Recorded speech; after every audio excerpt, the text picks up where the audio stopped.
What is going on, guys? Welcome to Greggles TV. This video is going to be all about how to do the Samsung trade-in program. So if you just bought a new device from Samsung, maybe you just bought the Galaxy S20 and you want to do the trade-in program because you signed up for it, this is going to walk you through that process. Now, the first thing that you should have received was an email from Samsung. And you usually receive the email after you receive your phone, and the title of the email will say, "Welcome to the Samsung trade-in program," and it'll say, "Thank you for participating in the Samsung trade-in program. Congratulations on your new," whatever the device is. For instance, mine's the Galaxy S20 Ultra. "You have until March 17, 2020 to send your eligible trade-in device to us." So make sure you keep track of the date that you have in your email, because that's the absolute last day that they'll take for you to ship that out to them. You'll also notice, if you continue reading, download your FedEx shipping label below and ensure to put the lower half of the page inside of your return package to accurately receive the shipment and process your trade-in. So when you click on that blue download shipping label,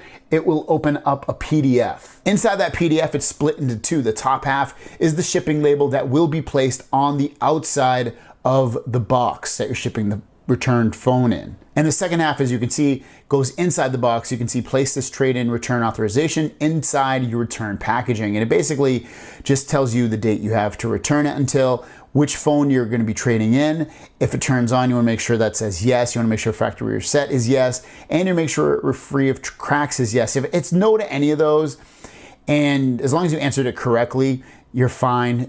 You'll just get less money for your trade-in. The next thing I would do once you print out that shipping label is I would take a photo of it with your phone and save it there, so that if you need to track it or whatever, it's really easy to find the tracking number. Next, what you want to do is grab the phone that you're going to be trading in and factory reset it. If you're not sure how to do that, I have a video down below that will walk you through Samsung phones, and then if it's another type of phone, you can always just Google it. But otherwise, it's generally just by going in the settings and you can search factory reset and it'll walk you through the steps from there. It's very, very easy, but make sure you factory reset your phone. The other thing you should do is, especially if you have a Samsung phone or some other Android phone, is to make sure you took out the SIM card, and definitely, without a doubt, also take out the micro SD card if you have one in there, and keep it for yourself. Other than that, you do not need to include anything else with the trade-in, just your phone. You don't have to send the box back if you don't want. You don't have to send back the cables or any other accessories that came with the phone, just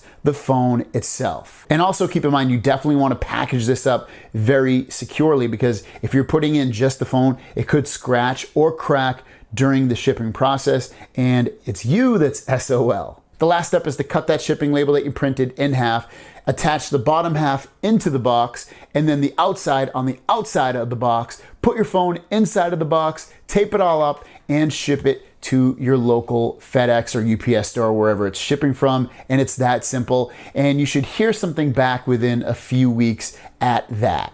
So there you guys go. That is how you do the Samsung trade-in process. Hopefully that was easy enough for you guys to follow. If you have any questions, let me know in the comments down below, and I'll see you guys down the road. Peace.